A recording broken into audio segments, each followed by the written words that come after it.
Okie doke, we got this all unmasked now, and gonna let it sit for about an hour before we do any of that. It's already kind of set for a little while, but this is set for a while already. Just want to show you how the colors, you can see the nice tape shades there. This is gonna look quite a bit different later on because we're actually gonna have some background color. We're just building everything up in sequence on the silver. I did leave this piece of tape in the middle because it helps me center up everything as we keep going. It's not really in the way. But we're gonna do the two green graphics from the boat on this side, and there is one yellow graphic that we're going to bring up from here that's also on the boat. So those are the two we're going to do. They are separate enough that we can also mask them and spray them in the same setting. And the only thing we had to make sure was that this had enough time to dry because we're butting up to that, which means we're going to have to mask directly on it. Never mask any of these graphics without at least an hour to dry. If you can give it more, that's even better. That's about it. So let me grab the blue fine line. And I'm going to come in with that one graphic that had that stutter to it, or the slotted graphic, like we did with the purple over there. But we're going to start out with just a little bit of a scallop graphic comes forward. That'll be about maybe that wide. And then it widens out here. Make it even a little bit wider just for the heck of it. And then we have a second one that comes in.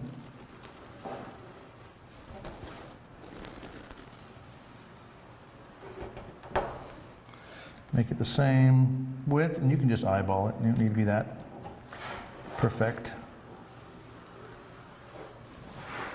See how that looks? A little bit more. There we go. And as far as slotting it goes, this one I want to have just, I got the slot going that way on the purple. I'm going to mimic the angle and do one about here.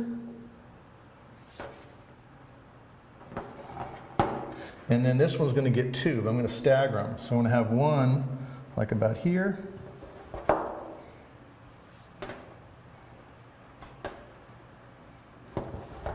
And the other will be right about there.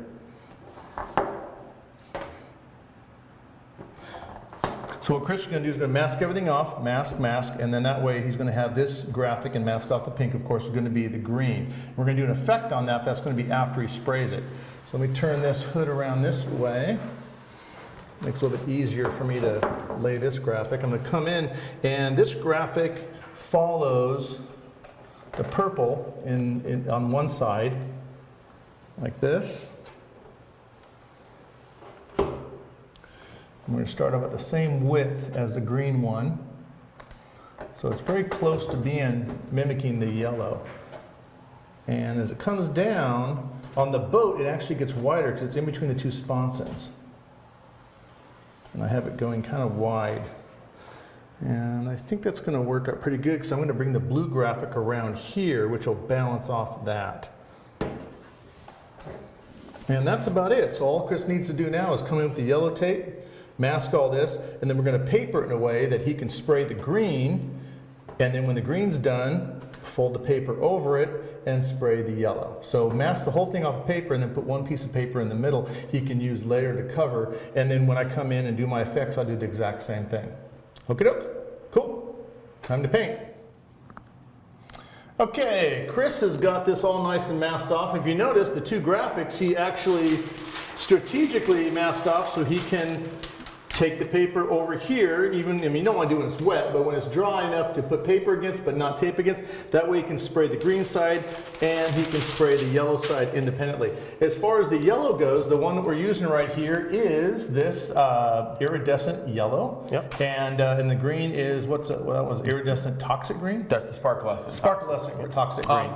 Sparklescent electric green. Okay, I made a mistake. Electric not the green. Toxic, sparklescent electric green. The toxic These are the two colors that we used on the original Hell's Bells 2 boat owned by Tim Campbell, as we mentioned before. He's going to go ahead and put a couple of coats of both of these on there. Again, pearls and the sparklescents look really nice, but also that underlying metallic's going to still come through. When he's done doing that, I'm going to come in and layer some effects on it. So I'm going to get out of here. You can put your mask on. I'll turn the booth on and get to spraying. And these are mixed the same exact way. These are the same ratios. It's 4 parts paint, 1 part 40-50, about 10% 40-11 reducer. So everything's pretty much even keel all the way across the And board. let it sit for 15 minutes. bingo. Okay, I'll see you back in a bit. All right, guys, I did 3 coats of the iridescent bright yellow, and it's pretty much dry to the touch. It's dry enough that I can pull this paper over it, not risk anything sticking into it. And then I'm going to apply probably 3 coats of the sparklescent electric green, so you guys can see what that looks like.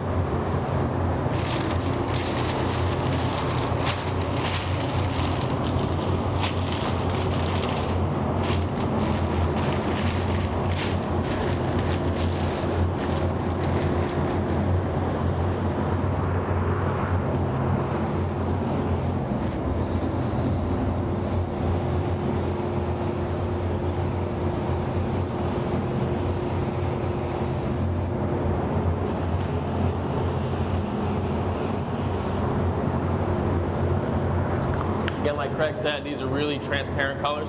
So first coat, you're going to want to have just a tint. You can see it's just tinted. The yellow was the same. Even actually when you guys are watching, when I applied that pink, it goes down the same way. First coat should just be enough to cover the surface. And then your second and third coats, you really see that color fill in and build up. So doing it this way also helps the dry time. You know, if you guys go ahead and pound on a big heavy wet coat, you're just going to increase dry times. More time is not always the greatest thing. So light coats, build up to the color. By the time I hit my second and third coat, this is going to look really rich. It's going to look good. So we're going to let that dry up, and I'll do a second coat. Okay, guys, we're back. This is my second coat. This is all totally dry, and you can see it's really filled in now. It's looking really good. So I'm going to do one more coat, and then we're going to let that dry. And Craig's going to come in and do his thing with his airbrush. So this is the last coat, coat number 3.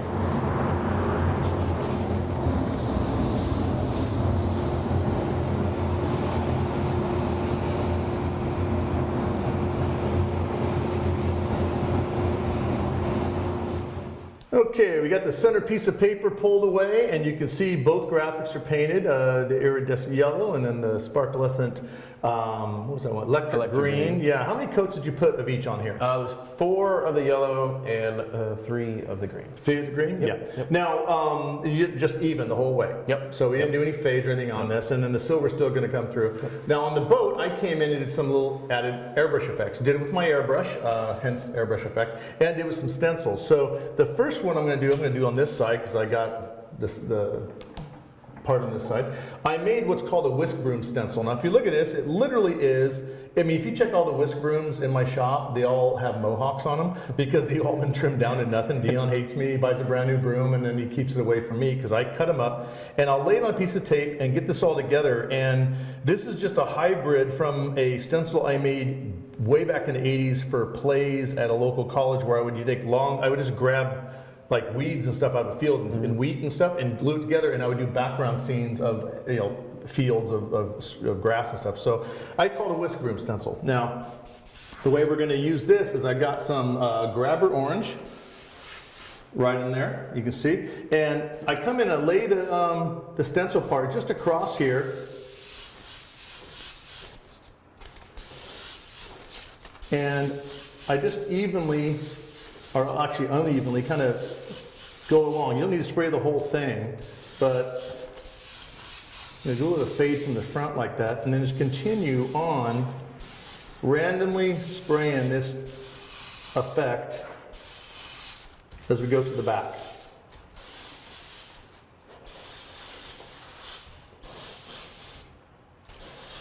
I want it to be fairly faded towards the back and a little bit more pronounced in the front. So I'll come back and add a few more up here.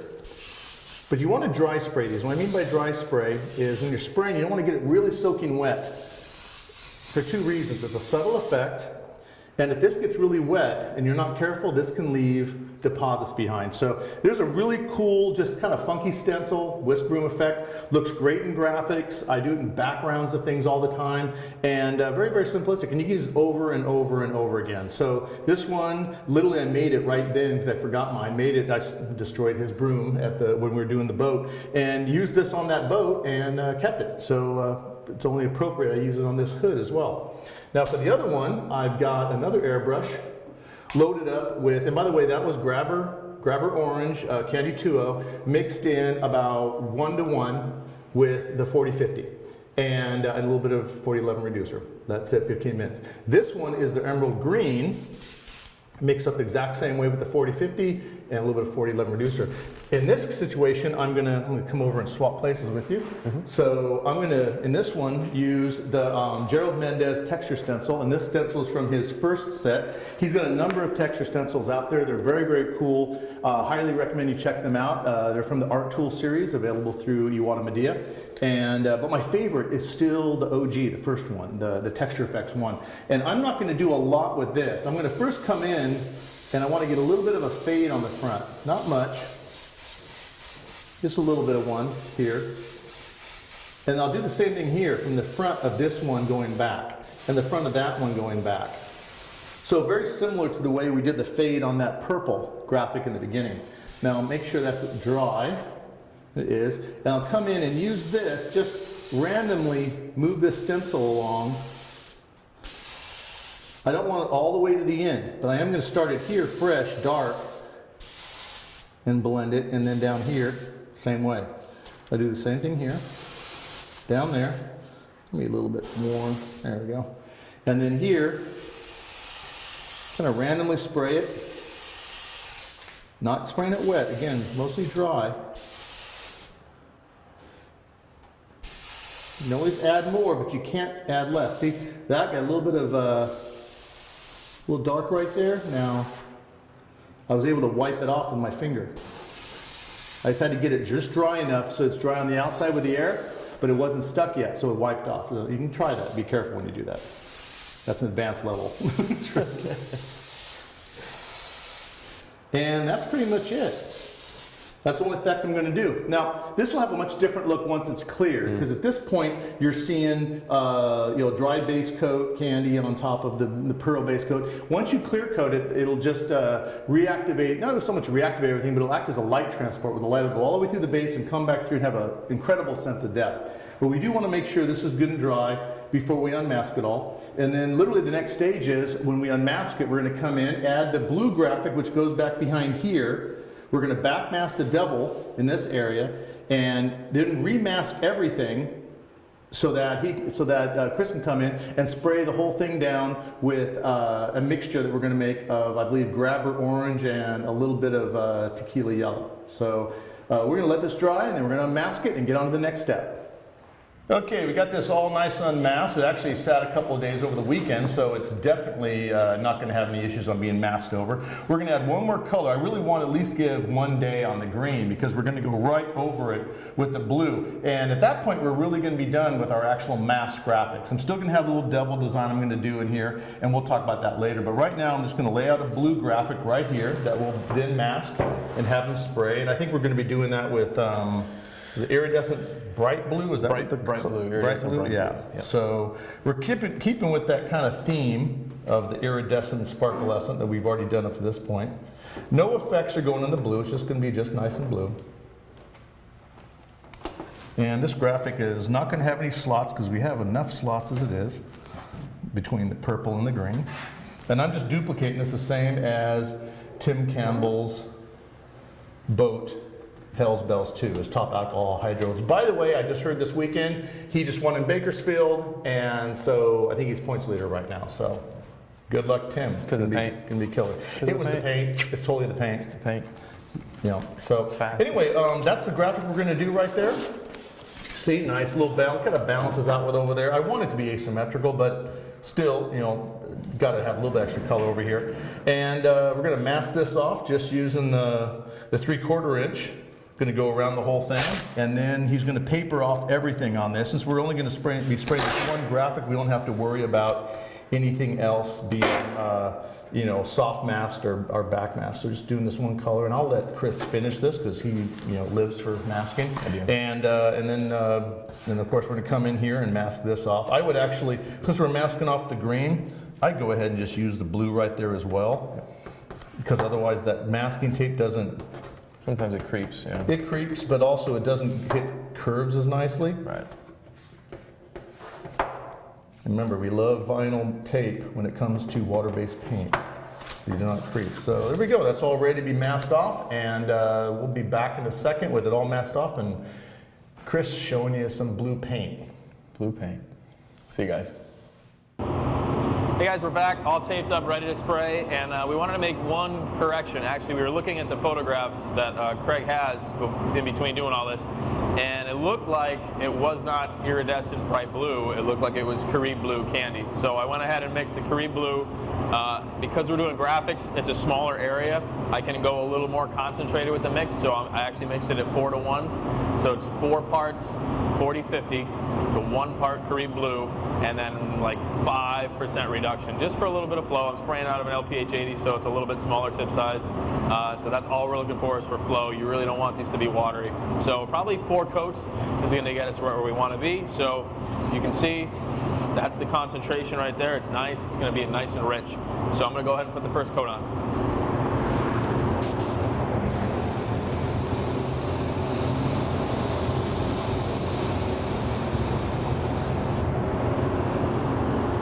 That's all we're looking to do. That's it. 1 coat. We're going to let that tack up, dry, probably about 5 minutes, if that. It's nice and thin coats. And then we'll come back and do the rest of our coats. You guys can see what that looks like when we're all done. Okay, guys, this is 3 coats. So this is going to be the last coat, coat number 4. Just same thing, nice and even. You can see how rich that color is going to look. And the aluminum behind there is really going to make that pop. So this is coat number 4, the last coat.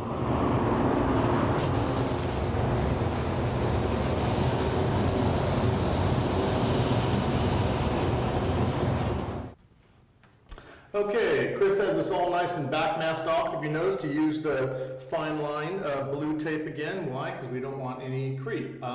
What he's going to be doing, and also we laid in some FBS gold tape. I really like to use FBS gold for murals. It's translucent, so you can actually put it over existing graphics and still see through it enough to draw stuff on it. In this situation, I just drew the shape of the Hell's Bells Devil that I did on Tim Campbell's boat and just kind of popping in. This actually is on the side of the boat on both sides. We're going to leave that silver. What Chris is going to come in and do the same thing Dan Gardner did on the original boat. He's going to come in with the Sparkle Essence Mango and spray it in the center, like a good 6 or 8 inch band in the center, and then blend it out to nothing so we still have pure silver out here. Then he's going to come in with the Tequila Yellow and spray that in over the whole area. Okay guys, this is going to be the first coat of the mango. Like Craig said, we're going to just kind of concentrate a stripe right on the inside. So I'm going to go easy to build up my color. This is pretty transparent again. The Sparkle Essence have a tendency to be a little transparent, which in this case is going to be good because I want a nice gradual fade to that silver. So it goes from the mango to clean silver. I don't want overspray. So what I'll do is I'll make a couple passes to get my color build up darker in the middle, and I might actually go ahead and go back and add a little bit more 40-50 to cut this down just to make it a little more transparent, to get a nice invisible edge so I don't have any kind of a grain, because the last thing you want to do is have a graininess from the pearl that you're candying over, because the candy will sit on the top of that and kind of cause a little bit of a funky look to it. So we'll get a little bit of coverage here, see how that looks, and we'll kind of dial in what our next approach is going to be after we see what this looks like. So this is going to be coat number 1.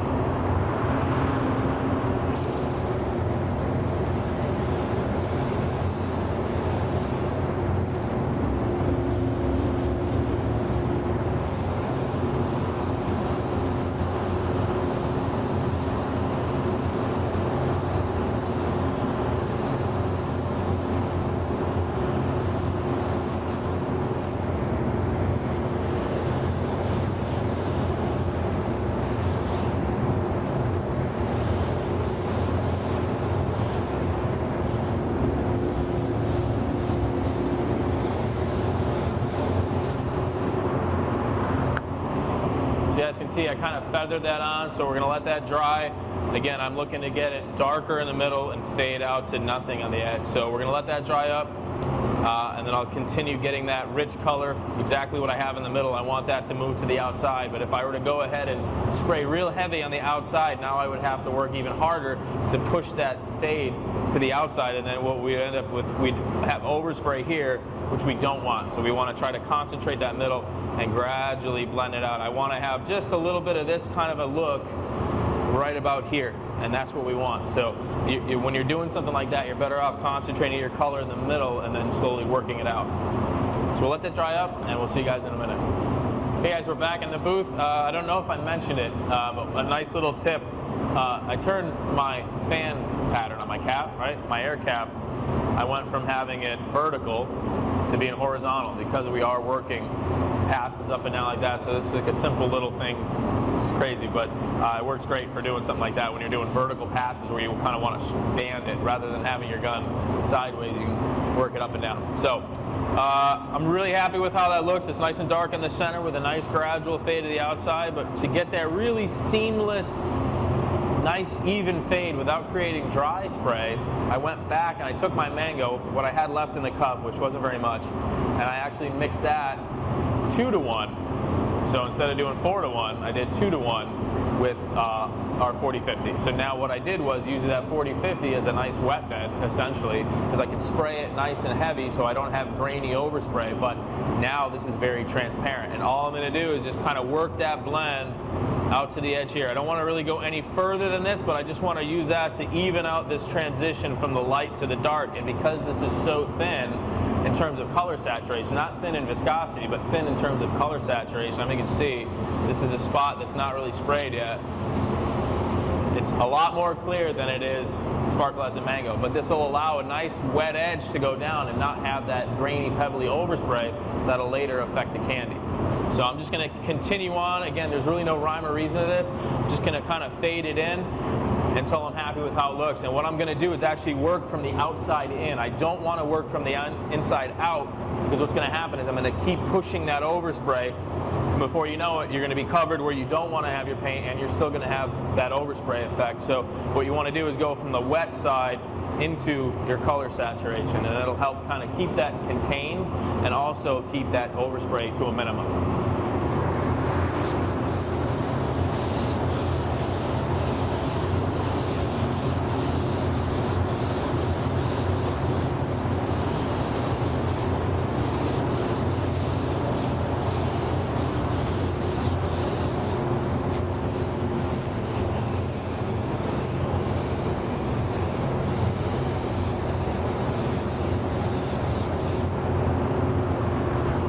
Let that dry. It's as easy as that. When we're just going to see how it looks, and I'm just going to get it to the point where this color line here has a nice gradual fade. It almost goes from that mango to a lemon yellow color, and that's exactly what we want. We want that transition to just go right to the silver with no trace of any kind of a gradation and line and color and saturation that way. So we'll let that dry up. I'm going to get this dialed in. We'll let that dry even more, and then I'll come back and we'll start spraying our Tequila Yellow. All right, guys, we are back. My mango is completely dry. I have a nice fade right to the edge of my panel. I want to touch the tape. I don't want to touch the hood, but it's very smooth in terms of like that transition, like what we were talking about. And now I am ready to spray my Tequila Yellow. So like I mentioned before, it is 6 to 1. No reducer in this because it is pretty, you can see it's pretty thin, and I'm spraying with a full-size gun. It's a 1.2, it's my Supernova Evo with a 1.2. I love this gun for candy, usually on something larger, but it's just as well on a smaller panel like this. Spraying right at 29 PSI, which is the factory recommended sweet spot for this gun. So 29 PSI, I'll probably do 4 coats. We're going to see. We're going to do 1 coat, see what that looks like. By the time we get to the 3rd coat, then it'll kind of determine whether or not we want to keep going with it. So this is going to be coat number 1. 75% overlap anytime you're spraying candy. So about 8 inches off the panel, 75% overlap. Just nice and consistent. Try to keep your gun. On this, it's going to be very easy, but you always want to have your gun as parallel to your panel as possible. You don't want to be tipped up or tipped low, because what's going to happen is your fan is going to be harder at the top. It's going to be darker. That's how you'll get a lot of striping. So just always try to keep it as parallel as possible, nice and even, and have like a nice, methodical, consistent approach to what you're spraying. So this is coat number 1.